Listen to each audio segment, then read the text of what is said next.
Bonjour et bienvenue dans Oser l'élite, le podcast de Mion TV qui met en lumière des parcours académiques et professionnels inspirants.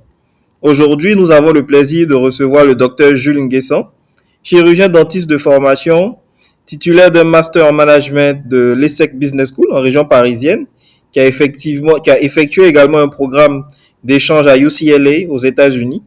Son parcours professionnel l'a conduit de Abbott à Amgen en France à des responsabilités régionales chez Sanofi Pasteur jusqu'à son poste actuel dans l'industrie pharmaceutique, toujours à Abidjan, où il dirige aujourd'hui le département marketing FSA d'une entreprise pharmaceutique. Nous allons revenir avec lui sur les choix qui ont orienté sa trajectoire, les étapes clés de son évolution et les enseignements qu'il tire de son expérience entre formation en santé et management en Afrique et à l'international. Jules, merci d'avoir accepté l'invitation. Je te remercie, Emmanuel. Alors, sans plus tarder, on va commencer par les présentations. Comment est-ce que tu te présenterais aujourd'hui si tu devais parler rapidement, en quelques mots, de ton parcours? Merci pour l'opportunité que tu m'as parlé. Je vais me présenter en quelques mots ce que je peux dire. Je suis, je me considère un peu comme un business leader.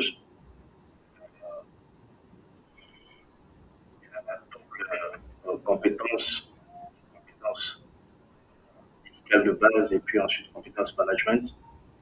Une société qui permet aujourd'hui d'évoluer dans l'industrie pharmaceutique.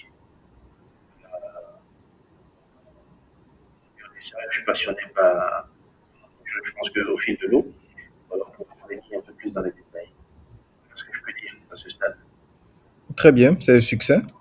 Et comme tu l'as dit, ce sont des éléments qu'on va développer dans le fil de la discussion, qui va se structurer en plusieurs blocs, notamment passant par le lycée, le baccalauréat, le parcours supérieur en Côte d'Ivoire, les premières expériences en tant que clinicien, des expériences associatives également, le déclic d'intégrer une école de commerce, pourquoi l'ESSEC en particulier, le parcours d'admission, etc., la transition de rentrer en Afrique et pourquoi ce choix à ce moment précis, et puis les perspectives.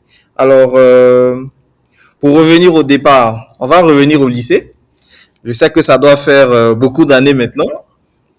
Alors, euh, tu fais quel lycée, quelle série de baccalauréat et pourquoi à l'époque tu choisis cette série-là? Est-ce que tu avais déjà euh, à l'époque une idée de ce que tu voulais mener comme carrière déjà ou est-ce que tu as plutôt été orienté par des aînés qui t'ont suggéré une filière en particulier? Alors, ce qu'il faut dire, c'est que pour mon parcours au niveau du lycée s'articule en deux temps. Donc, j'ai commencé la première partie de mon lycée à Bondoukou en 1992. Donc, pour ceux qui ne connaissent pas, c'est la ville chef-lieu de la région nord-est de la Côte d'Ivoire. Et donc, mon père y était en fonction et donc de façon mécanique, et j'étais avec lui. Et donc, c'est là-bas que j'ai fait ma classe de sixième. Et donc, j'y suis resté de sixième jusqu'en quatrième, donc depuis 92 jusqu'en 95. Euh, je suis resté là. Et après, il a été affecté, suite à son travail, à Gagnoa. Donc, naturellement, il fait une mutation. Donc, j'arrive au lycée modèle de Gagnoa en classe de troisième, où je reste jusqu'en terminale. Et je sors de la terminale en faisant un bac C, un bac scientifique. Et donc, pour répondre à la question, à l'idée de ce que est-ce que j'ai été influencé ou pas par des dévanciers, je vais te répondre au négatif. Je me rappelle que dans notre contexte à l'époque, c'était difficile, et surtout en étant à l'intérieur du pays, c'était difficile d'avoir des repères. Alors, ce qui juste naturellement me fait basculer vers la filière scientifique pure et dure, c'est que j'avais de bonnes notions de très bonnes bases, très solides depuis la classe de sixième. Donc, j'étais très bien en maths, physique, en biologie, donc les matières scientifiques, j'excellais.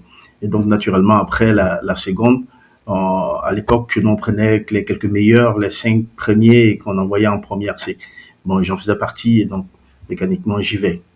Voilà, et la filière vers laquelle j'aboutis, et j'ai le baccalauréat, c'est en 1999, au lycée moderne de Gagnois.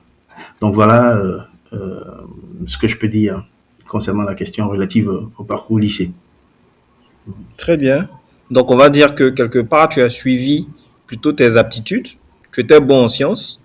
Tu as juste suivi, euh, comme j'ai dit tout à l'heure, hein, tes aptitudes en mathématiques et physique pour t'orienter vers les filières sans mentoring structuré, puisque peut-être le cadre à l'époque ne s'y prêtait pas forcément, effectivement, comme tu l'as relevé, euh, à l'intérieur du pays, etc. Et peut-être que euh, c'était difficile effectivement d'avoir ce coaching-là à l'époque. Et félicitations pour ce parcours. Et donc, tu fais le baccalauréat C à Gagnois, comme tu l'as précisé.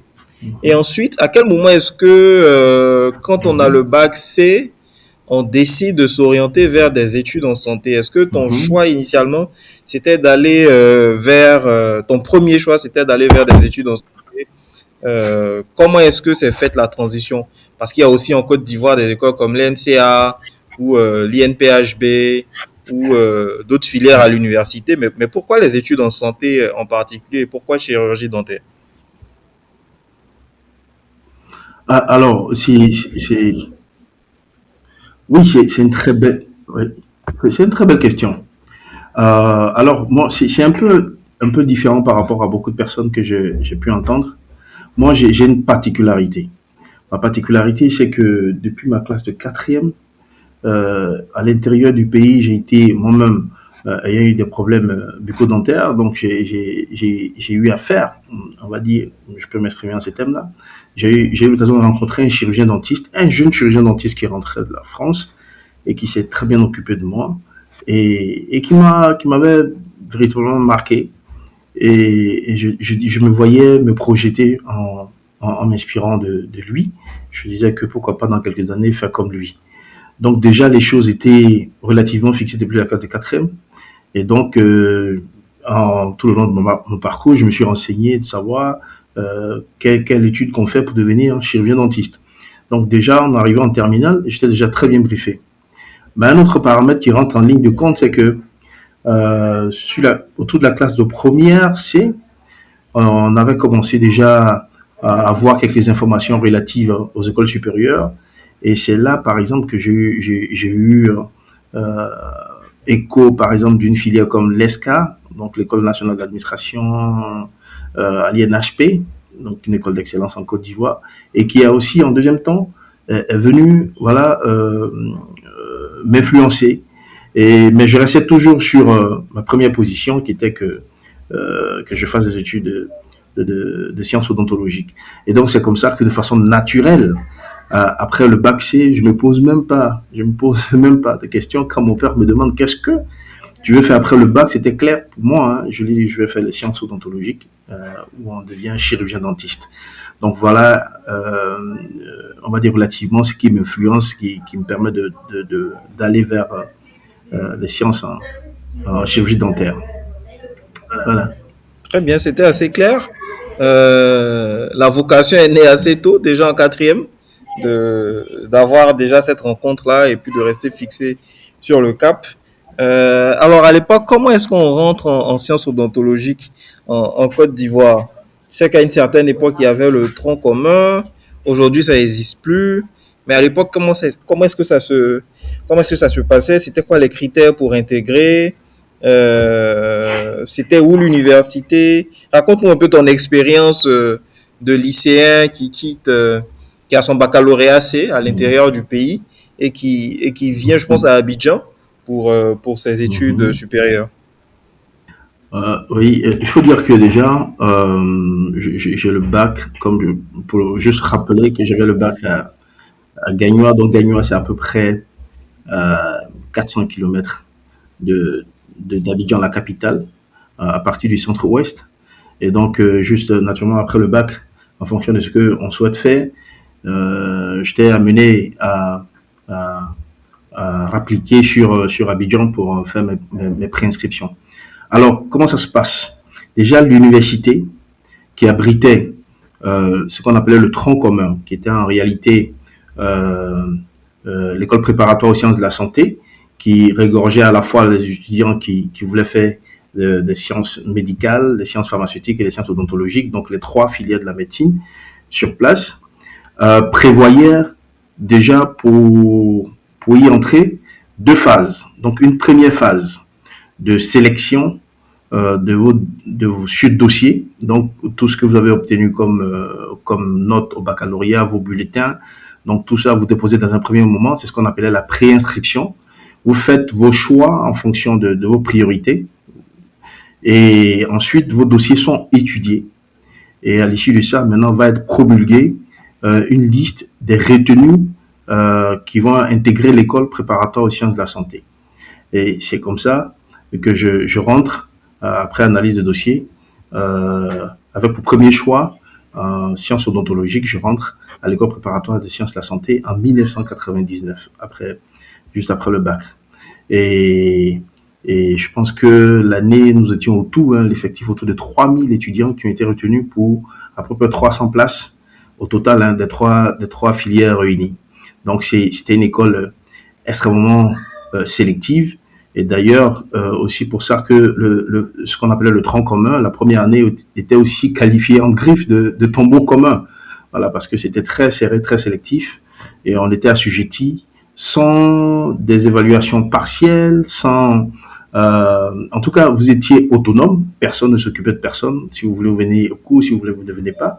En tout état de cause, vous aviez un examen en fin d'année, autour du mois de juillet, et vous avez les compositions sur toutes les filières. Il y en avait 10 grandes filières, et vous êtes évalué à l'issue de ça. Voilà, vous êtes classé, et puis les meilleurs par rapport au quota indiqué, qui vont être sélectionnés pour partie en deuxième année, qui, elle, se trouve dans une autre université, en l'occurrence l'université de Cocody à Abidjan. Donc voilà un peu comment s'est passée la sélection. Mais juste ajouter que quand on quitte le baccalauréat à l'intérieur du pays, qu'on arrive, c'est assez impressionnant. On peut rapidement être dépaysé en voyant la structure de l'université, en voyant le monde qu'il y avait, en voyant aussi le système de conduite même du programme de cours. Très très rapidement, on peut être dépassé par les événements. Mais il fallait faire preuve de maturité, preuve de recul, preuve d'efficacité, de savoir ce qu'on veut, et puis se préparer, voilà, pour travailler et puis être admis. Voilà ce que je peux dire. Très bien, merci pour ce retour. En effet, le tronc commun avait cette réputation-là d'être un filtre assez exigeant, très compliqué en effet de le réussir. Je crois que c'est l'un des concours les plus difficiles en Côte d'Ivoire. Et donc, félicitations d'avoir franchi cette étape. Voilà. Et puis ensuite, comme tu l'as mentionné, tu passes à l'université de Cocody pour le parcours en chirurgie dentaire en lui-même. Alors, est-ce que tu peux revenir sur ce parcours? Comment est-ce que tu as trouvé ce cursus de chirurgie dentaire en termes d'expérience humaine, d'expérience associative et même d'expérience technique aussi, de choses que tu as pu apprendre? Est-ce que tu peux revenir un peu sur ce pan de ton parcours académique? Oui, il faut dire que j'ai passé de très belles années, 7 belles années en faculté d'odontostomatologie. Sur le plan technique, en plus d'associer quelques matières de la médecine pure et dure, on avait des matières qui étaient dévolues à la spécialité de la chirurgie dentaire.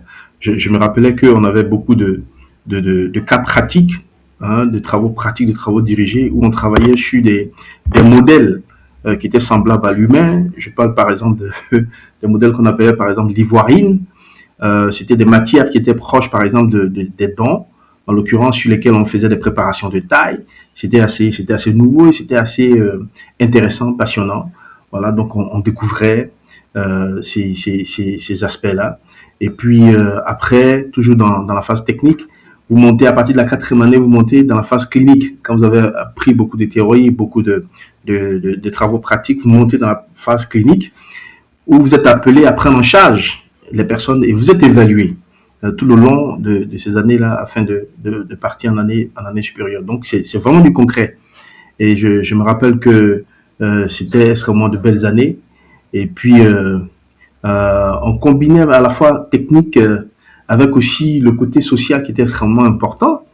Je me rappelais que certains de nos professeurs en ce moment-là exigeaient qu'on soit good looking, comme on le dit, soyez très bien vertu pour bien présenter parce que c'est des patients qu'on allait prendre en charge. Et moi et quelques amis, on s'adonnait à ce petit jeu-là, d'être très soigné au niveau vestimentaire, de bien présenter. Et d'ailleurs, ça a été des facteurs très prépondérants dans la sélection enfin, des patients qui venaient. Voilà, ils se disaient non, que je préfère que tel étudiant, celui-là, quand je vois l'alu, voilà, il a l'air de quelqu'un qui est sérieux, qui peut travailler, qui peut s'occuper de moi. Et donc, ça avait un impact extrêmement important.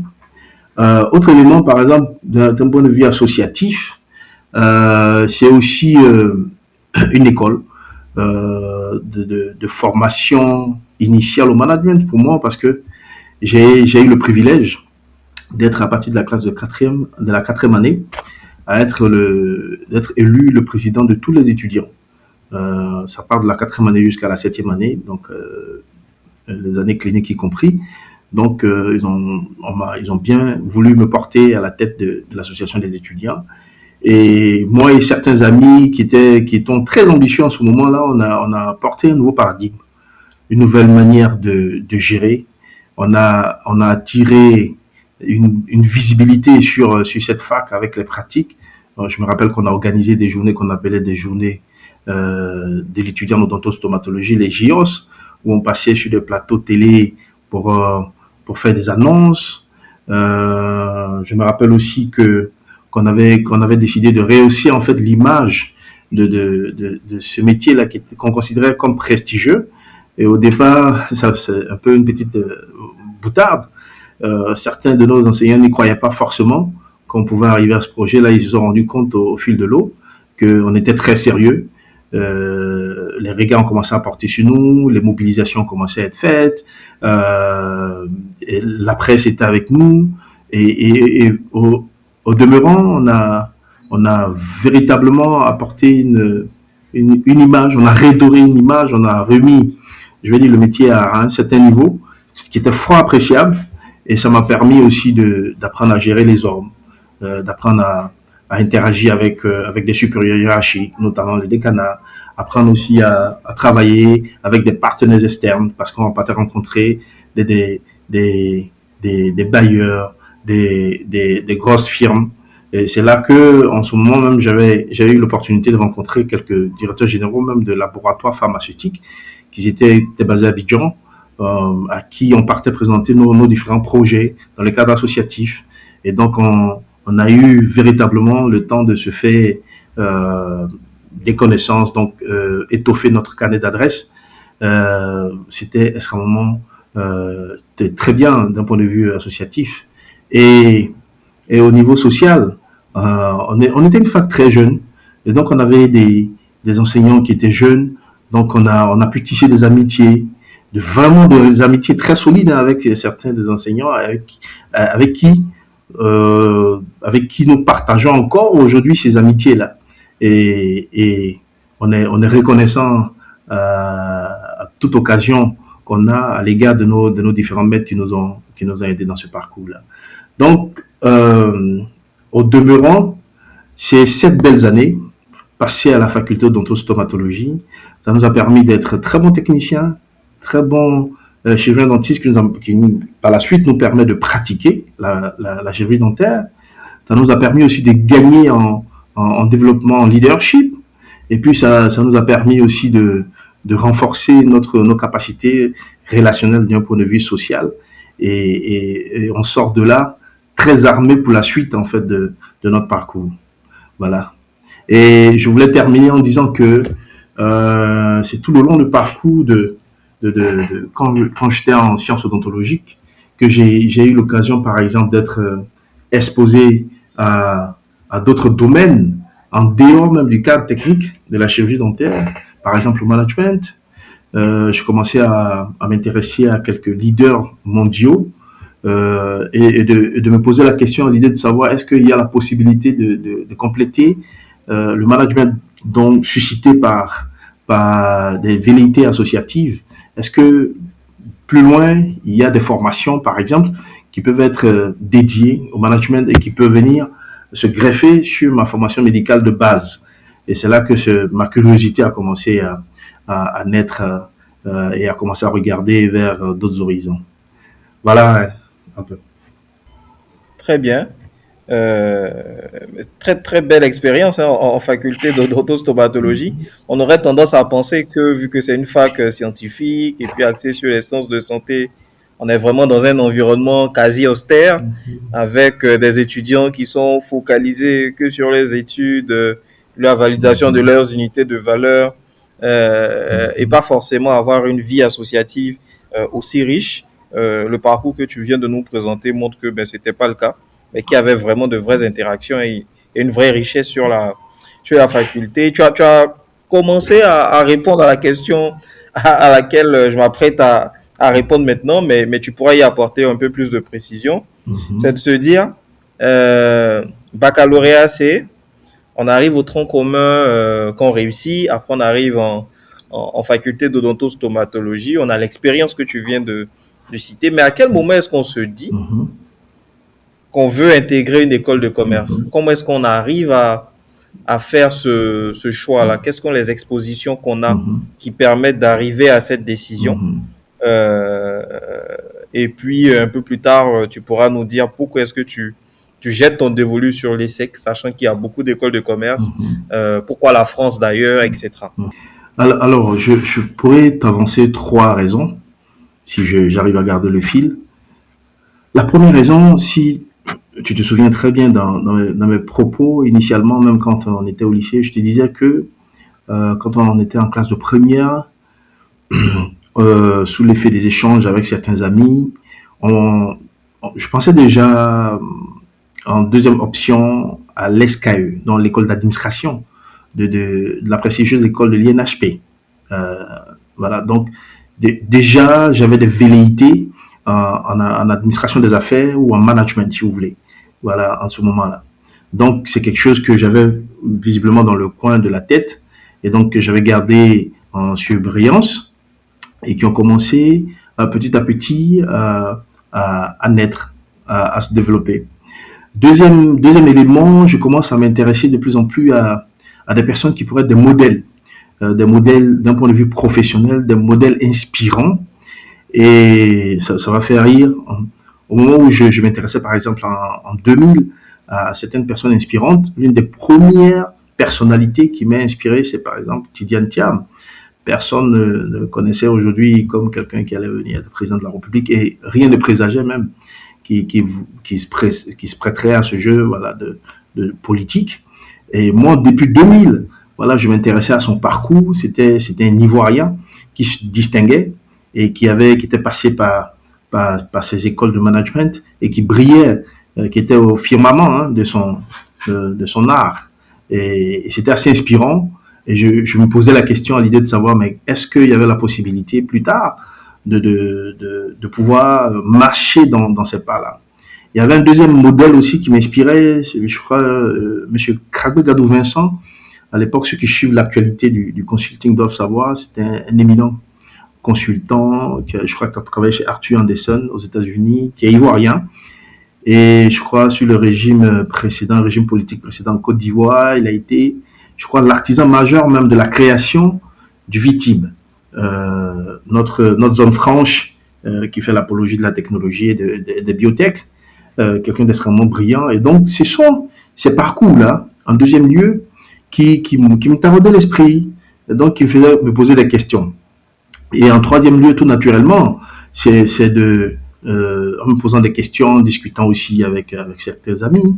Voilà, et moi-même en menant des fouilles personnelles, je finis par découvrir que voilà, il existe voilà des écoles ailleurs, notamment en Europe, aux États-Unis, mais des écoles en France, par exemple, qui sont des écoles d'élite, voilà, des écoles d'élite et qui ont la possibilité d'offrir cette formation supplémentaire en management. Et par rapport à mon parcours professionnel, qui était vraiment tout en étant manager, mais de rester dans l'univers, dans le microcosme de la santé, quelle était l'école, par exemple, qui pouvait offrir sur mesure une formation appropriée. J'ai regardé, à l'époque, j'avais vu à HEC, il y avait le master spécialisé marketing management, qui accueillait des profils de santé. Je me rappelle aussi, il y a un master spécialisé d'une année à l'ESCP Paris. Et puis, je vois le master de l'ESSEC Business School qui à la fois offrait un cadre généraliste et puis une spécialisation en deuxième année au travers d'un programme approprié qu'on appelait chaire, la chaire santé. Il y avait deux chaires, la chaire santé puis la chaire d'innovation thérapeutique. Voilà, donc je voyais que c'était certains étudiants du même acabit que moi en termes de background et qui rentraient dans ces filières, qui avaient qu'ils étaient exposés à ces programmes de management. Et par la suite, je regardais les débouchés et je voyais qu'il y avait beaucoup d'éléments qui rejoignaient ce que je voulais faire. Donc tout naturellement, mon choix va partir vers l'ESSEC Business School où je soumets après une bonne année de préparation aux études de gestion, à la mise à niveau en termes de langue d'anglais, puisqu'il y a une bonne partie du programme qui est en anglais. Voilà, et puis tout ce qu'il fallait faire pour être admis, voilà, j'ai soumis et puis les choses se sont bien passées. Et puis on a été admis à l'ESSEC. Donc voilà un peu quelques éléments qui inspirants, voilà, qui ont germé l'amour de faire du management et qui ont aussi permis de développer et de permettre de passer à l'acte pour intégrer l'ESSEC Business School. Très bien, merci pour cette vue d'ensemble de comment le déclic est né. Effectivement, il y avait effectivement ces velléités-là déjà depuis le lycée, même si après le choix s'est porté sur l'odontostomatologie, après l'expérience aussi sur la faculté où il n'y a pas eu que des cours de sciences, mais il y a aussi eu toute la dynamique associative et les rencontres qui ont permis d'affiner deux, trois choses. Maintenant, sur le plan pratique, on va parler du parcours d'admission. Comment est-ce que sur le plan pratique, tu arrives à t'organiser pour justement te préparer pour les différents tests et surtout à garder la foi que tu pourras y aller quand on sait les coûts de scolarité de ces écoles-là. Est-ce que tu n'as pas eu des doutes sur le parcours, notamment en raison des frais de scolarité ou de la difficulté des tests? Tu as parlé des tests, effectivement, il y a les tests de gestion, dont le fameux TAJMAJ. Il y en a d'autres qui passent le GMAT, le GRE. Au niveau de l'anglais, c'est soit le TOEIC, le TOEFL. C'est pas des choses auxquelles on est vraiment exposé quand on est à Abidjan et qu'on n'est pas particulièrement curieux. Donc, comment ça se passe dans l'écosystème pour arriver justement au bout de ce parcours d'admission qui est assez exigeant? Est-ce que tu peux donner un peu plus de détails? Ben, écoutez, c'est déjà de tête, il y avait trois enjeux majeurs qu'il fallait prévisualiser.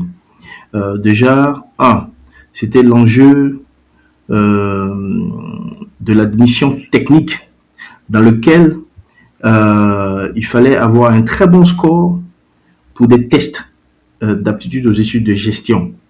En l'occurrence, vous avez mentionné TAJMAJ.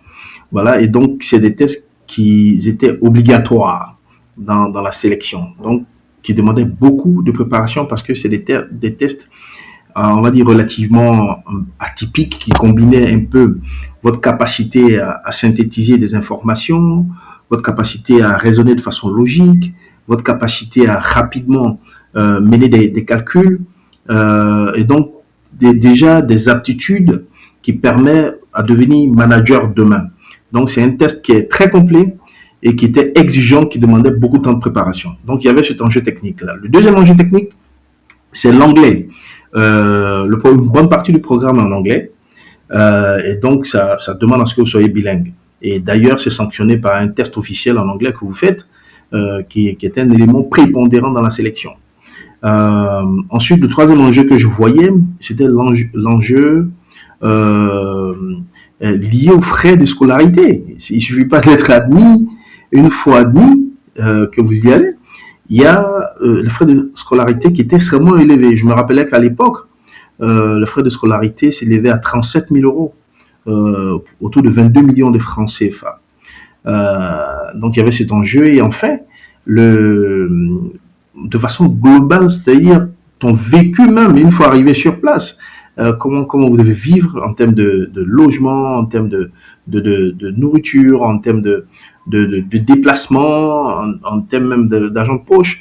Donc c'était tous ces éléments-là qui constituaient des challenges en ce moment-là et qu'il fallait préparer. Donc j'ai bien prévisualisé cela et je me suis organisé. Je me suis organisé sur, on va dire, 1 an et demi. D'abord, premièrement, concernant les tests techniques, j'étais obligé de réorganiser mon emploi du temps qui articulait travail, technique et préparation en même temps.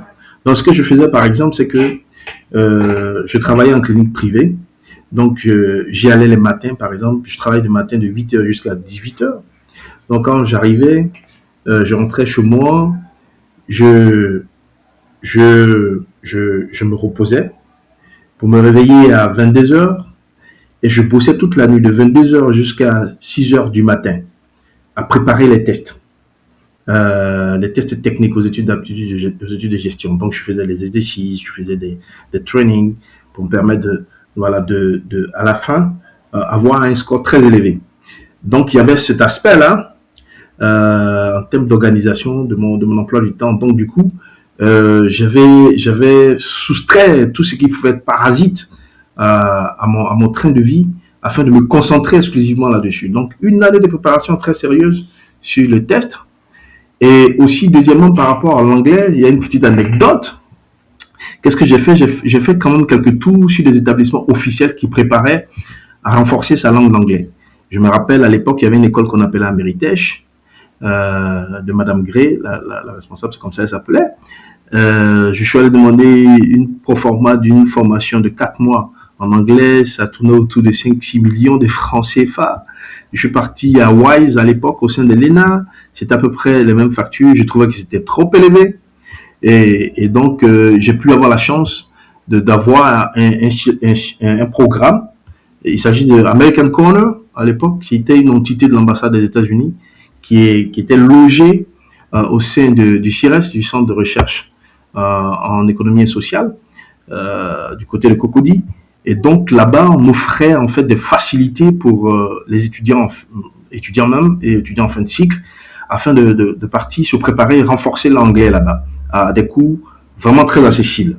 Et j'ai sauté sur l'occasion, j'ai profité de cette opportunité, voilà, pour renforcer mon anglais en parallèle. Donc, ce qui faisait que les samedis, j'y allais, voilà, et donc, au demeurant, j'ai mis un calendrier, un agenda, et que j'ai tenu absolument à respecter. Et puis, par ailleurs, tout naturellement, puisque je prévisualisais aussi le coût de vie et le coût de scolarité, je travaillais aussi très, très, très de façon ardue pour me permettre de faire des économies que je mettais à côté, voilà, pour me permettre une fois sur place, une fois admis, voilà, à y aller. Et il y a une chose pour la deuxième partie de ta question, c'était que est-ce que ces éléments n'ont pas découragé? Au contraire, non. On avait une force étant jeune.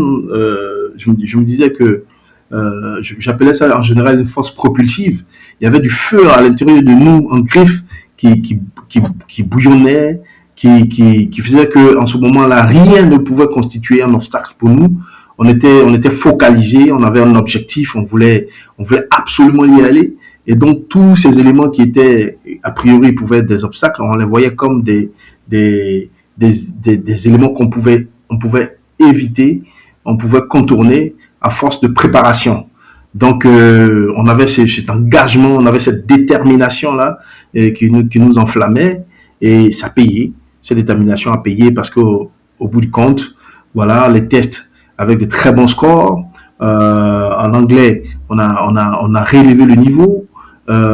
Et puis, pour ce qui est des frais de scolarité, on a pu voilà, collecter une bonne partie pour nous permettre d'y aller et même des frais de vie pour nous permettre de bien atterrir sur la France. Donc, je dirais que à force de détermination, d'abnégation, ensuite d'un objectif très clair qui est dans la tête, sur lequel on était fixé, et derrière d'une bonne organisation en termes de préparation, la conjonction de ces éléments-là m'ont permis, voilà, au bout du compte, de pouvoir réaliser ce rêve-là. Et voilà ce que je peux dire à ce stade-là. Très bien, et bravo et merci pour ce retour.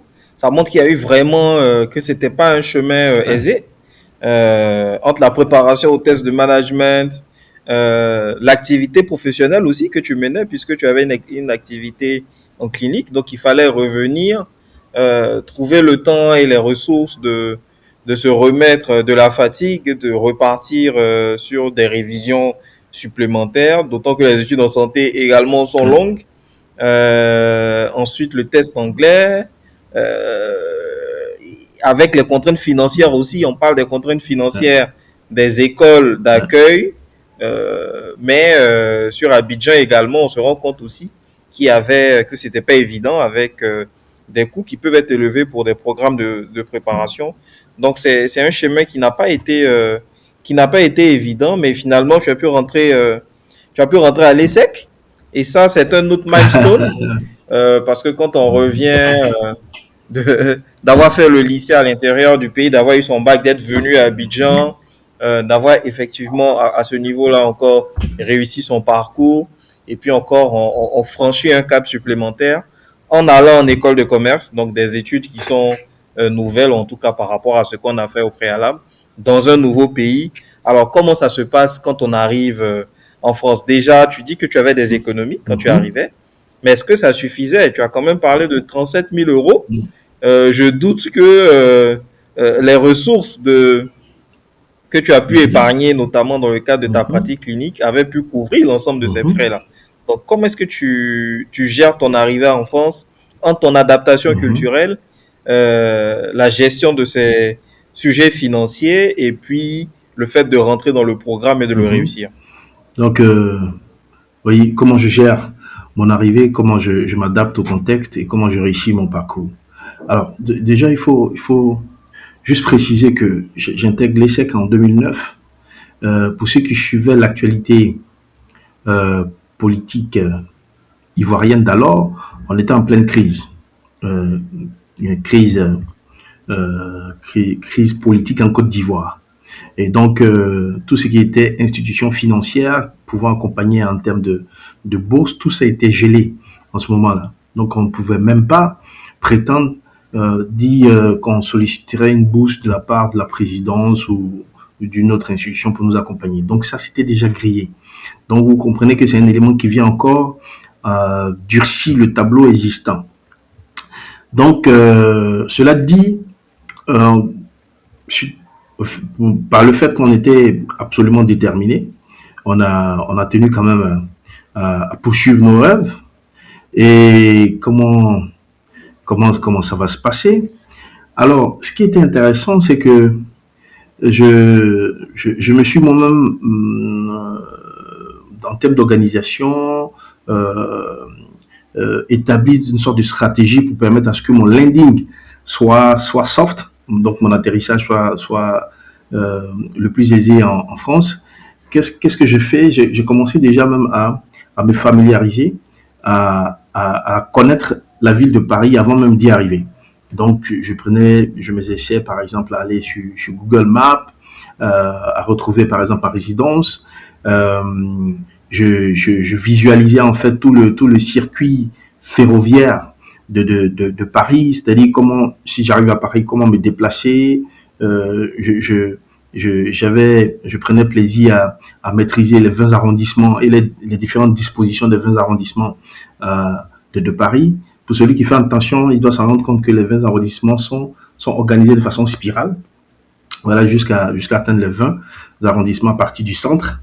Et donc, tout ça, ça m'a permis de bien visualiser cela, de sorte que quand j'arrive sur Paris, je suis pas dépaysé. Voilà, je suis pas dépaysé. Et très rapidement, c'est que je fais les 2 premières semaines, je le consacre, parce que je me suis organisé à arriver un peu plus tôt avant les cours, donc je consacre à découvrir Paris, parce que je me dis après, au bout de ma première année, je serai amené à faire un stage, donc je serai amené à aller à des entretiens, donc autant bien maîtriser la zone où je vais y être. Donc, bonne organisation à ce niveau-là.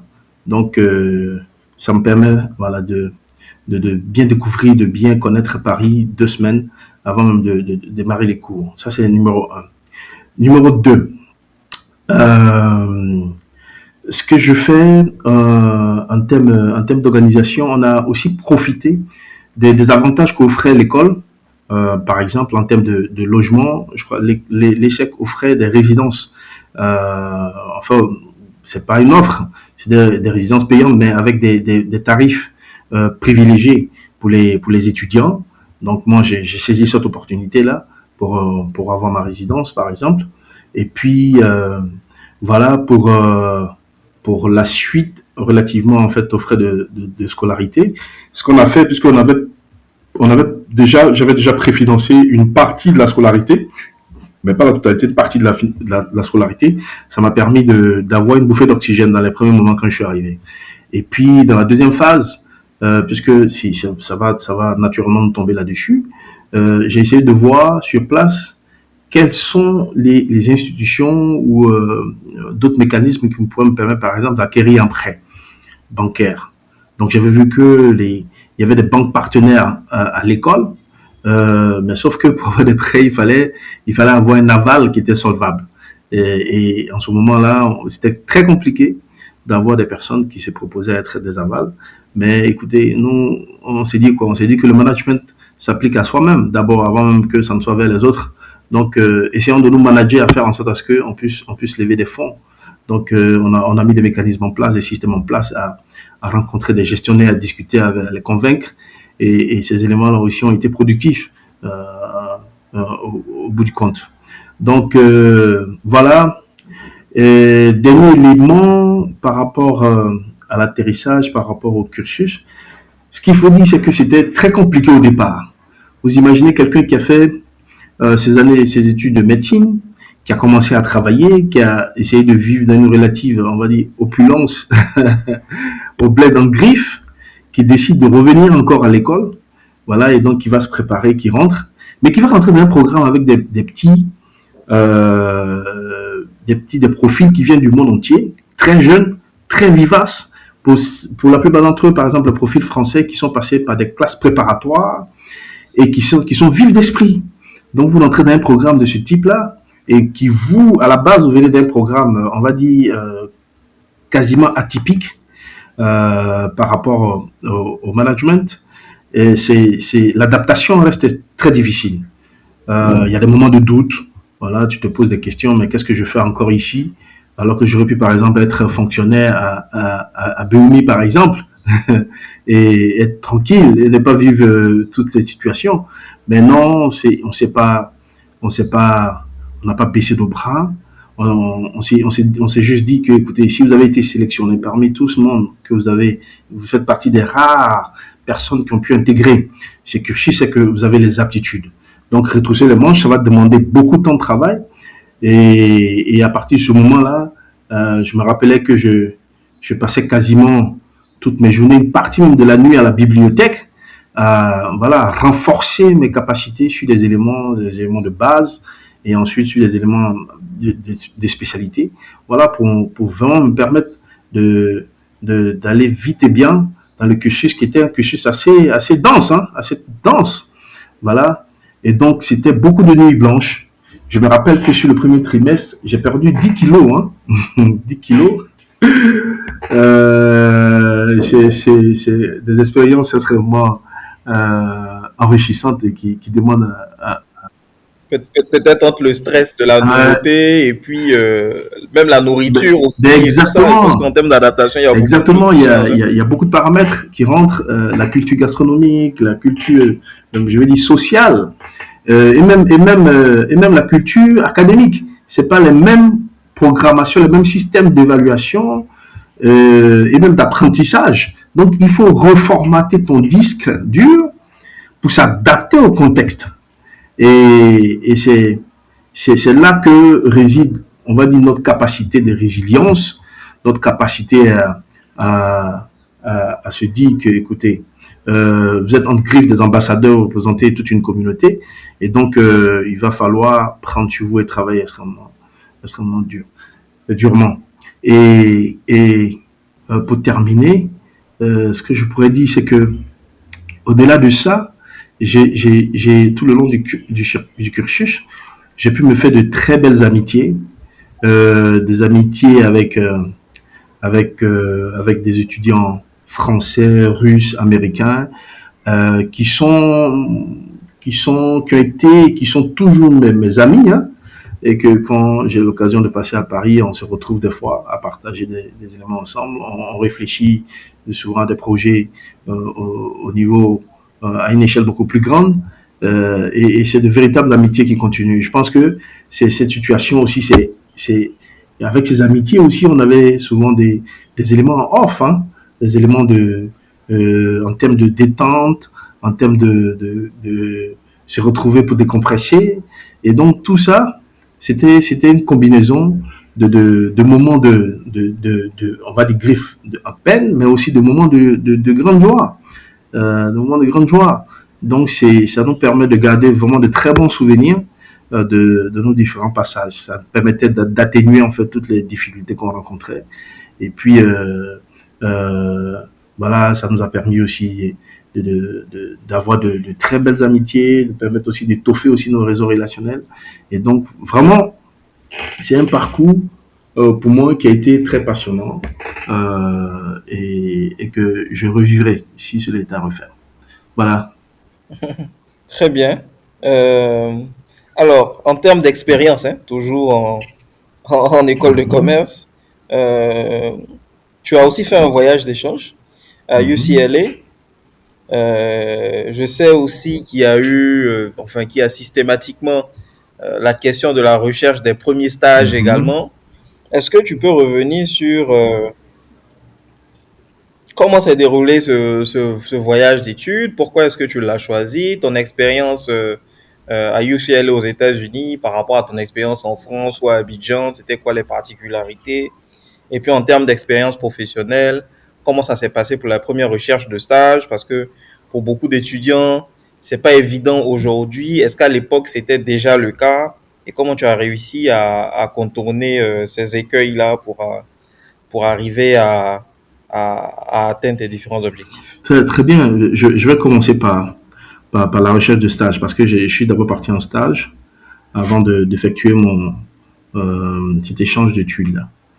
Alors, sur la partie recherche de stage, ça encore, j'ai fait prévaloir, euh, on va dire, une sorte de retour d'expérience, moi, qui m'a permis de m'organiser d'une certaine manière.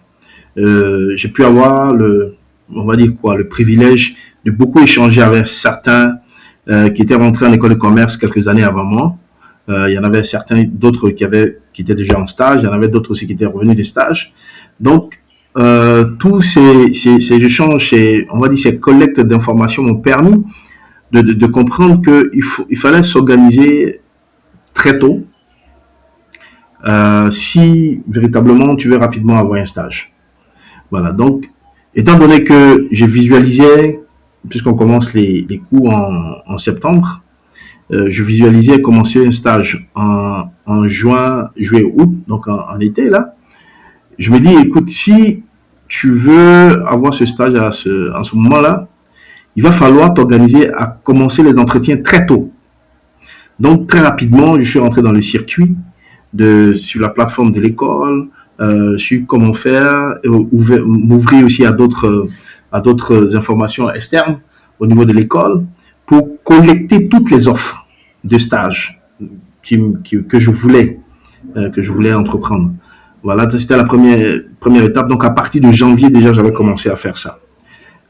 Ensuite, une fois collecté, j'ai très rapidement commencé à mettre à jour, à réécrire même mon CV, à faire corriger mon CV parce qu'il y avait un programme en interne qui nous permettait voilà, de soumettre des CV qu'on pouvait faire corriger. Donc, faire corriger les CV, les lettres de motivation adaptées à la matière. Et donc, j'avais commencé à travailler sur ces différents éléments-là afin d'avoir des CV et des lettres de motivation adaptées à l'écosystème, à l'environnement. Et puis, après ça, sur la troisième phase, très rapidement aussi, je commençais à soumissionner. Et je me dis, écoutez, il faut s'exercer déjà aux entretiens parce que les entretiens sont structurés d'une certaine manière. En France, c'est peut-être un peu différent. Donc, je pense qu'en fait quelques-uns dès le départ vont me permettre de mieux m'ajuster, voilà, de sorte à ce que très rapidement, je puisse comprendre le jeu des entretiens et ensuite dégoter quelque chose. Et c'est ce que j'ai fait et ça m'a permis de bien comprendre comment fonctionnent les entretiens. Et puis, au bout d'un moment, voilà, à partir du mois d'avril, déjà, j'avais obtenu mon premier stage pour lequel je devais commencer en juin 2010 chez Abbott Laboratories, donc industrie pharmaceutique en France, pour mon premier poste en tant que chef de produit junior. Donc voici comment je m'organise pour dégoter mon premier stage. C'est donc le fait d'avoir pris l'information très tôt, m'être organisé de façon stratégique en place, créer les outils pour ça m'ont permis, voilà, de moi facilement, je le dis, j'assume le mot facilement, obtenir un stage. Ça, c'est pour ce qui concerne les stages. Puis la deuxième partie, concernant l'échange d'études à UCLA à Los Angeles. C'est une expérience, mais extrêmement intéressante à deux ordres. D'abord, l'école permettait voilà, de sélectionner certaines universités qui étaient en partenariat avec l'ESSEC Business School sur études de dossiers pour être sélectionné et puis aller faire ces échanges d'études. Je rappelle que dans le programme dans lequel j'étais, donc le programme Grande École, offrait une possibilité entre les 2 années, voilà, de prendre quelques mois et de faire un échange d'études. Donc, je opte pour UCLA pour 2 raisons. La première raison, parce que c'était l'université à travers son programme de master de santé publique avec lequel on était en partenariat avec l'ESSEC, me permettait d'approfondir mes connaissances sur le système de santé américain. Ça, c'était le premier élément. Le deuxième élément, c'était aussi tout naturellement pour approfondir mon anglais, bien entendu. Y vivre et rester loin n'est pas forcément la même chose, donc me permettait d'être dans le vécu, dans la manière, et cela permettait forcément de vous donner une sorte d'habilité à la langue anglaise américaine. Donc, j'ai passé 6 mois extrêmement alléchants. Voilà, donc renforcer mes capacités sur les systèmes de santé américains. Et c'est bien entendu différent d'Abidjan, différent de Paris. Les gens sont, on va dire, moins froids que la France. C'est beaucoup chaleureux. Du côté de la Californie, il fait chaud comme en Côte d'Ivoire. Les gens sont agréables. Vous avez la possibilité d'échanger. Les gens sont plus ouverts. Et donc c'est un parcours, on va dire, totalement différent de celui de la France, où vous arrivez de votre Côte d'Ivoire avec beaucoup de chaleur et vous rencontrez des personnes assez froides, des systèmes différents, et qu'il faut s'adapter encore. Et je pense que là-bas, en Californie, on se retrouve. On retrouve un peu la chaleur de la Côte d'Ivoire. Donc ça a été des moments très agréables, des moments très très agréables, mais très intenses aussi d'un point de vue académique. Et puis C'est quand même intéressant le point que tu as soulevé tout mhm, à l'heure, parce qu'on aurait tendance à penser que quand on vient mhm, d'Abidjan et de Côte d'Ivoire, un pays mhm, francophone, en fait, l'intégration peut-être aurait peut-être pu être plus simple mhm, en mhm. France. Mais là, ton expérience montre que tu étais peut-être plus confortable dans un environnement américain, ou alors peut-être que c'était le fait d'être sur la côte ouest, donc en Californie, avec un climat assez similaire. Oui, mais non, très belle remarque. De toute façon, après ça, tout le long de mon parcours, je suis parti plusieurs fois aux États-Unis, hein, mais moi personnellement, je trouve que le système américain m'est favorable. Moi, à comparer par exemple à la France, il m'est favorable pour celui qui a quitté son Abidjan natal. Je vais dire par exemple en termes de climat, comme j'ai évoqué, on retrouve les mêmes choses. En termes de chaleur interrelationnelle, on retrouve un peu les mêmes choses là-bas. La langue qu'il faut simplement apprendre, la langue et le fait d'être dans le vécu de tous les jours te permet tout naturellement. Et quand j'y vais, j'ai une super bonne base en anglais. Donc, on va pour affûter les choses. Et donc, ça se passe bien. Et le mindset, l'état d'esprit, c'est des gens qui sont plutôt, qui vont voir le verre à moitié plein que de le voir à moitié vide, comme le feraient par exemple les Français. Donc, à mettre un peu en comparaison, je ne suis pas en train de vouloir dénigrer. J'ai dit encore une fois de plus que j'ai passé d'excellents moments en France. Je vous ai parlé de mes amis, de mes amitiés, de m'avoir offert mon premier parcours professionnel. Donc, c'est vraiment des choses qui sont à mon crédit. Mais je dis qu'en termes d'environnement, en termes d'interrelationnel, en termes d'écosystème, la France est beaucoup plus froide que les États-Unis, voilà, qui sont un peu plus proches que la Côte d'Ivoire.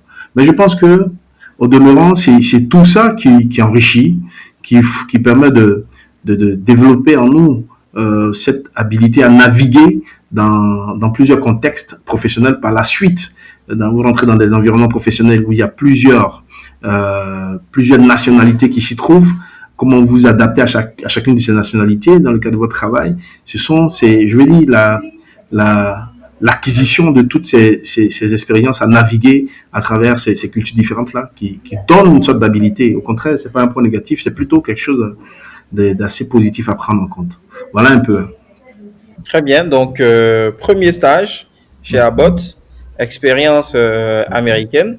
Donc, on va dire que la décision de quitter Abidjan et d'arriver en France est une décision assez judicieuse, puisque tu sembles t'épanouir, tu as beaucoup d'expérience. Du coup, quand tu quittes les États-Unis, tu reviens en France terminer ton C'est programme, c'est ça. ça? Est-ce que tu refais cours, ou tu repars sur un autre stage? Comment ça se passe pour la suite? Oui, voilà, très belle question. L'une des particularités du programme de l'ESSEC, c'est que vous choisissez vos crédits. Vous choisissez vos crédits pour atteindre le nombre de crédits qu'il faut pour vous permettre d'être diplômé. Voilà. Donc, quand je reviens des États-Unis, j'ai encore quelques crédits à récupérer pour terminer. Et donc, quand je reviens, je prends encore mes crédits restants, qui n'étaient pas très nombreux, hein. Donc, j'ai pris ces crédits restants et que j'ai terminé, en fait, mon cursus complètement. Voilà. Donc, quand j'ai terminé le cursus, j'étais dans une dynamique de rechercher, là, complètement, un emploi en plein temps. En plein temps. Et encore, l'ironie du sort, c'est que c'est une belle entreprise américaine dans sa filiale française qui est Amgen, qui m'offre cette opportunité-là de commencer on va dire mon deuxième emploi, qui est un emploi en CDI. Je rappelle que Amgen, c'est le leader américain et leader mondial dans la biotechnologie médicale. Donc, ils vont fabriquer des médicaments à visée humaine pour traiter les affections de longue durée comme des cancers, voilà, et ils sont premiers là-dedans. Donc j'ai l'opportunité de rentrer encore dans une deuxième boîte américaine, mais dans sa filiale française. Je rappelle que il y a encore le personnel à l'intérieur, beaucoup de personnel qui reste français, mais l'état d'esprit est très américain. Donc je pense que toutes ces expériences américaines, déjà Chabot aussi qui avait l'esprit américain, ont facilité mon insertion du côté d'Amgen. Voilà comment ça se fait la transition école et puis véritable premier emploi en France. Ok. Donc là, on commence à rentrer de plein pied dans la carrière professionnelle à l'international cette fois-ci, sachant que tes premières expériences professionnelles en vrai, avant ton départ pour la France, c'était ton expérience de clinicien à Abidjan. Du coup, comment ça se passe en termes d'expérience professionnelle dans l'industrie en, en France? Oui. Non, non, je pense que la la transition a été très simple. Pour la simple raison que le fait de passer à l'échec a été un tremplin pour nous préparer à atterrir. Voilà. Donc, je me rappelais que déjà, par rapport à ce qu'on voulait faire, on avait le privilège d'avoir certains même acteurs de l'industrie pharmaceutique qui venaient intervenir euh, dans les différents cours. Donc, ils nous expliquaient un peu comment ça se passait, déjà dans l'univers de là-bas. Ensuite, on avait un système de préparation, voilà, aux entretiens et à entrer dans ces entreprises-là. Et autre chose qui est très importante en France, qui est à souligner, c'est que dans les entreprises, quand vous y allez comme stagiaire, vous avez une période d'induction, une période de préparation où vous êtes rapidement formé pour prendre en marche euh, le, on va dire les attributions qui vous sont confiées. Voilà. Donc il n'y a pas une rupture totale. Non, c'est tout un glissement qui se fait de façon naturelle. Euh, et en plus, même on capitalise, moi, de façon particulière, le fait d'avoir été clinicien, d'avoir été aussi dans ma pratique clinique, eu l'occasion de rencontrer beaucoup de patients de profils différents. Donc déjà, ces interactions-là, et puis en plus du fait que j'arrive vraiment très mature, me permet, moi, d'avoir une approche permettant d'avoir une intégration très rapide. Donc je pense que ça n'a pas été brutal. Au contraire, tous ces expériences accumulées, que ce soit dans la partie clinique, que ce soit aussi dans le tremplin au niveau de l'ESSEC, a été un très bon élément de préparation pour facilement entrer en industrie pharmaceutique. Voilà ce que je peux dire. Ok. Donc tu passes quelques années en France et tu prends la décision de revenir en Afrique. Je dis en Afrique parce que je vois que tu as une expérience aussi hors Côte Mhm. d'Ivoire. Euh, à quel moment est-ce que tu décides de mettre fin, on va dire ainsi, à ta carrière à l'international, notamment en Mhm. Europe, et que tu décides de revenir sur ton Mhm. continent? C'est quoi, qu'est-ce qui te drive à ce Mhm. moment-là? Ben, il faut déjà signaler que la fin même de mon séjour en France est plus ou moins connue dès mon arrivée en France. Voilà. Pourquoi? Pour la simple raison que je me suis donné un objectif de période à passer en France. Je m'étais dit, écoutez, je ne passe pas la barre de 7 ans en France. OK? Ça, c'est la première raison. Donc, moi-même, je me dis, j'arrive, n'oublie pas que j'arrive à l'ESSEC vraiment avec un âge aussi un peu avancé. Je suis un peu relativement mature. Moi, j'arrive à 29 ans. Donc, euh, je suis bien imbibé de ma culture locale pour prétendre y vivre là-bas. Ça allait être trop difficile, le grand écart. Donc, il était question pour moi de partir me développer, gagner en compétences, gagner en soft skills, et puis revenir. Parce que le chantier, au niveau de l'Afrique, il est encore titanex. Donc, c'était le premier élément. Donc, quand je partais dès le départ, je savais à quel moment, plus ou moins, je devais revenir. Deuxième raison, J'avais déjà aussi prévisualisé le fameux plafond de verre, voilà, qui explique que quelle que soit ta compétence, en France, à un moment donné, tu stagnes, quelles que soient les années. Et quand c'est comme ça, ayant passé de nombreuses années en France, il est difficile de rentrer, par exemple, en Afrique avec les mêmes privilèges, le même poste, le même statut, le même niveau de rémunération. C'est compliqué. Et en ce moment-là, vous aurez déjà eu une famille, je vais dire une famille bien intégrée, femme et enfant, par exemple. Et donc, la programmation de rentrée devient encore plus difficile. J'estime que quand on n'est pas encore, si vous voulez, senior, qu'au bout de 5 6 ans, vous acquérez des expériences, vous acquérez des expériences euh, qui sont, qui sont importantes, mais en même temps qui vous permettent, vous, de pouvoir euh, retourner en Côte d'Ivoire. En ce moment-là, vous pouvez faire des arbitrages. Vous pouvez accepter, par exemple, de vous diluer un tout petit peu avant de remonter et faire vos preuves dans l'entreprise. Donc, je pense que le timing, il est assez approprié. Il est assez approprié, voilà, en ce moment-là, pour faire le retour. Donc, quand on additionne ces deux facteurs-là, pour moi, c'était tout à fait visible de rentrer.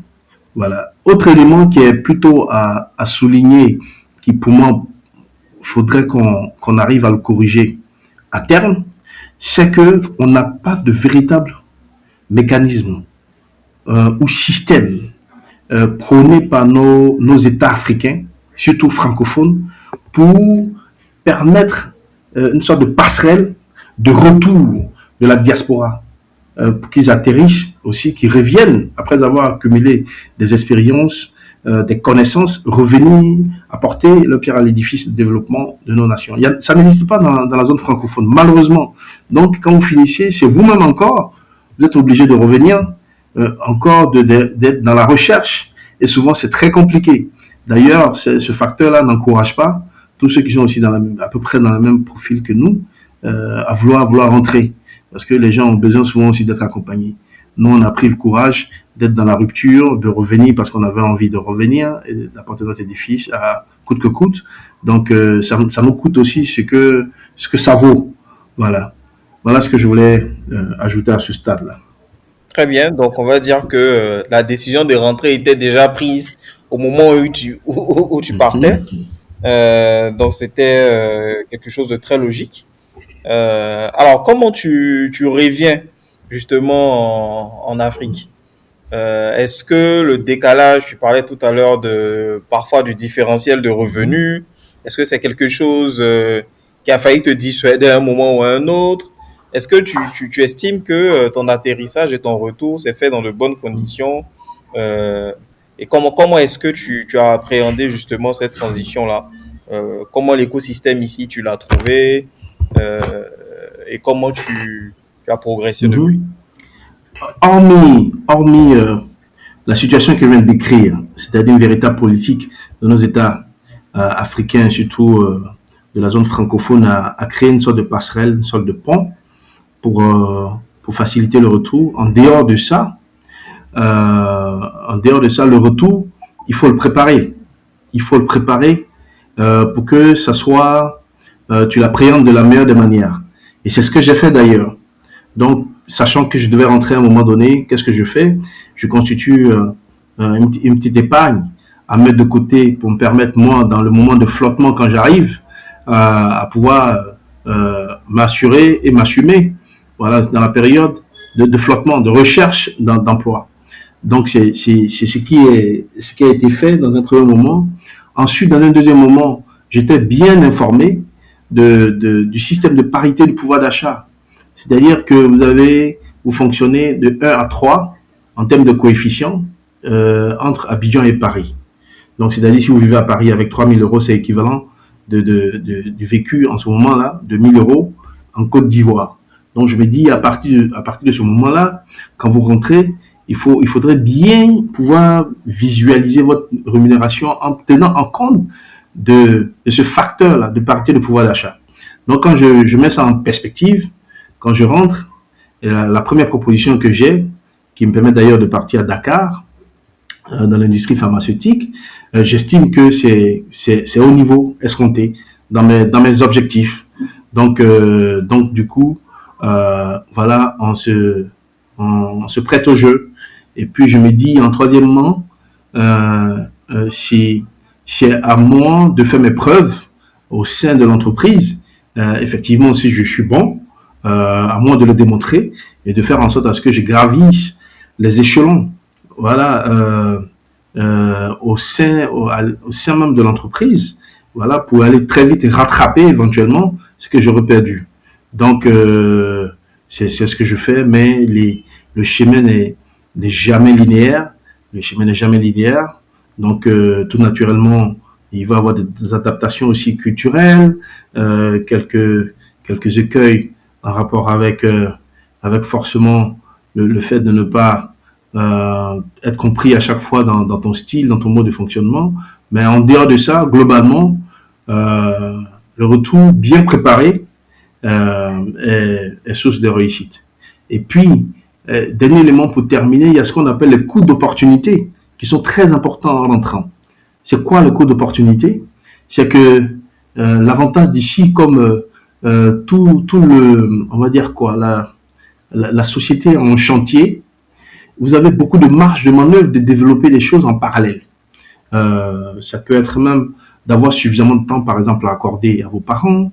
Ça peut être du temps pour gérer, pour vous développer d'un point de vue intellectuel ou d'un point de vue associatif. Vous avez la possibilité aussi de développer des business en parallèle. Vous avez la possibilité aussi d'acquérir des opportunités matérielles en étant sur place. Donc, tous ces éléments-là, c'est des coûts d'opportunité. Quand vous le mettez dans le panier, ça devient consistant. Ça devient consistant. Donc, quand vous avez bien maîtrisé ces aspects-là, l'atterrissage, il est facile et c'est ce que j'ai fait. C'est ce que j'ai fait. Et puis, voilà, on essaie, quand bien que mal, à suivre notre petit bonhomme de chemin. Très bien. Alors, on s'achemine inexorablement vers la fin de notre entretien. Tu es aujourd'hui responsable marketing dans l'industrie. Donc, tu es resté, on va dire, cohérent par rapport à tes deux cursus, on le dirait comme ça. Donc, le cursus de scientifique et le cursus de manager et l'expérience internationale que tu as pu avoir. C'est quoi la suite? Ouais, très, très belle question. La suite, c'est la prochaine étape euh, de mon plan de carrière. C'est de monter, il y a deux voies. Premièrement, de monter vers la direction générale. Donc, d'être responsable du PNL, de toute une structure au niveau sous-régional. C'est la première marche et la seconde marche, ça allait vers l'entrepreneuriat. Naturellement, après, quand vous avez gravi ces échelons-là, je pense que vous avez mis toutes les cordes de votre côté pour basculer vers l'entrepreneuriat. Et donc, voici mes deux marches vers lesquelles je me force, je travaille à y aller. Ok, et on te souhaite plein succès Merci. dans la suite de cette carrière et on te souhaite que ce soit des accomplissements extrêmement heureux et des dénouements qui t'épanouissent complètement. Merci. Voilà. Merci. Et avant de conclure cet échange, je vais te proposer une séquence de réponses rapides. L'idée ici, c'est de répondre de manière spontanée, sans trop développer. On commence? C'est bon? Tu es Oui, je prêt? suis prêt, on y va. Parfait. Alors, première question. Quel est le livre qui a le plus influencé ta manière de penser ou de travailler? Ah, très belle question. Je pense à plusieurs livres, mais un particulièrement m'a changé ma manière de voir les choses. Il s'agit en fait de livres intitulés Comment je crée mon entreprise. Il était en deux versions. Comment je crée mon entreprise et comment je gère mon entreprise, de l'auteur qu'on appelle Kanga Balou. C'est un auteur ivoirien qui a écrit ce livre, qui lui-même a un double parcours aussi. Je crois qu'il a fait les États-Unis, il a fait du management, après il est rentré chez Nestlé. Ici, il a travaillé, je crois après aussi il était devenu député en Côte d'Ivoire, et qui a écrit ce livre qui a priori passé sous silence, que j'ai découvert, un livre qui est extrêmement riche, qu'on trouve ici à la librairie, qui coûte même pas cher, 5 000 francs CFA, euh, et qui est un livre, ça change ma vie. Pourquoi le livre?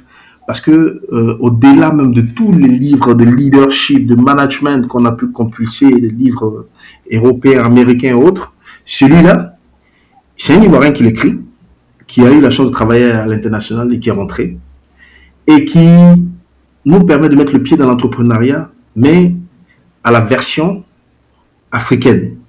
Il fait le diagnostic d'abord de toutes les entreprises qui ont fait des faillites dans les années 60.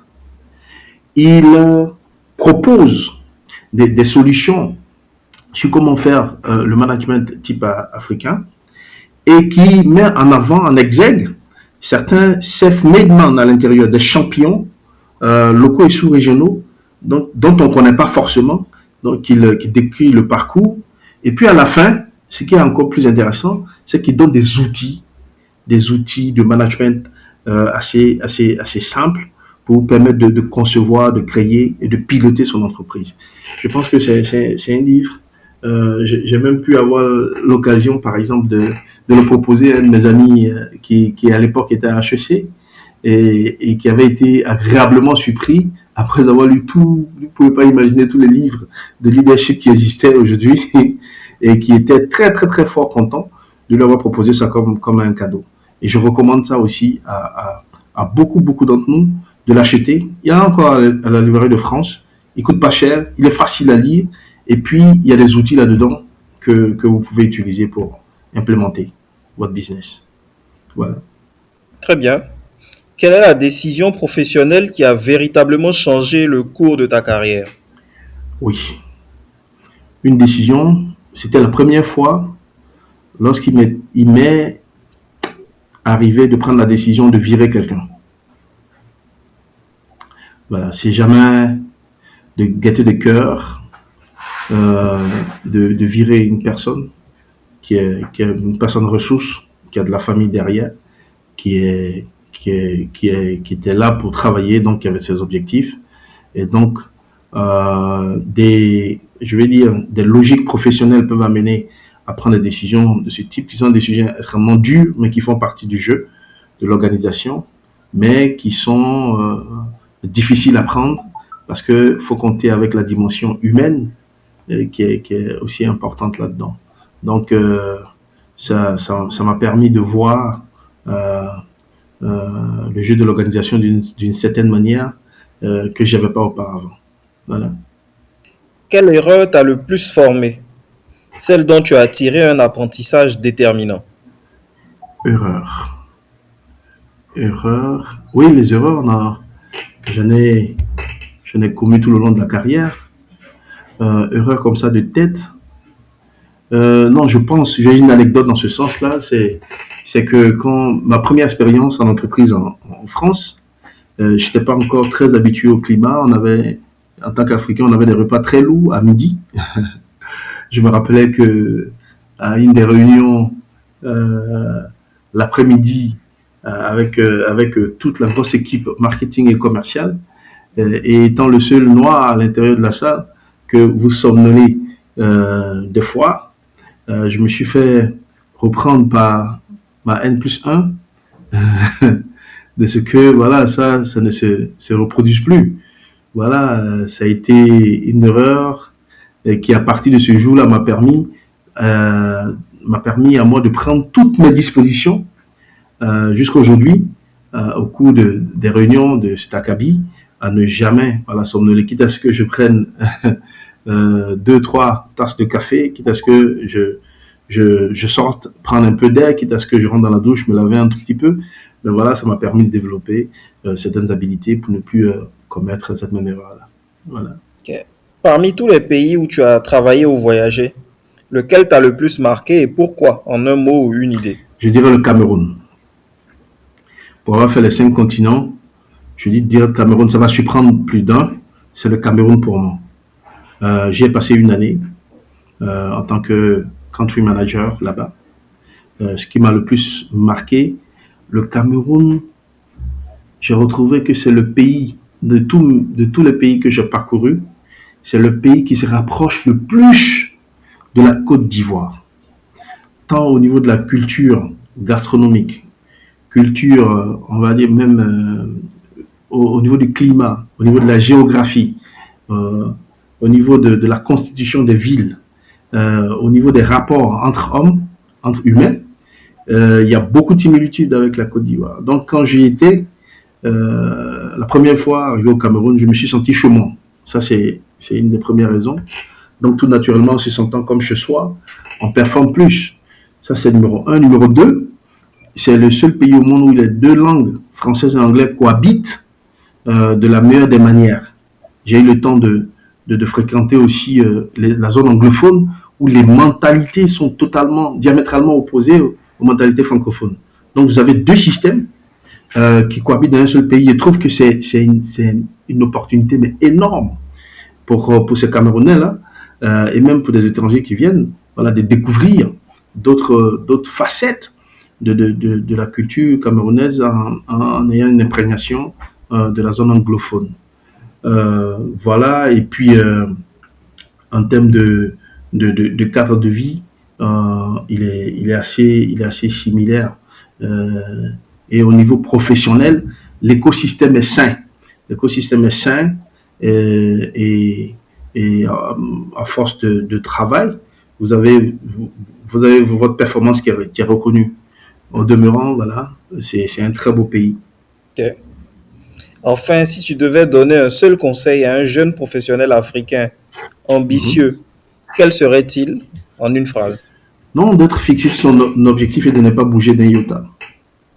De ne pas être dans, dans concéder sous aucune influence l'atteinte de ses objectifs. Ce dont il a envie de faire, qui vient du fond de son cœur, qu'il soit aligné là-dessus et qu'il fonce. Ça serait peut-être pas, le parcours sera peut-être pas linéaire, ben, à force de détermination, d'obstination et de résilience, on y arrive toujours. Et il faut penser très grand. Moi, je trouve que les rêves sont gratuits et donc il faut rêver de façon démesurée. Et puis, ce sont ces rêves qu'on convertit. Euh, pour terminer, disait Antoine de Saint-Exupéry, fais de ta vie un rêve et fais de ton rêve une réalité. Et je pense que cette citation-là rentre très clairement dans ce que je peux donner comme conseil à un jeune qui souhaiterait, voilà, ambitieux, qui souhaiterait aller très loin. Voilà. Très bien. Nous arrivons au terme de cet échange avec Dr Jules Nguessan.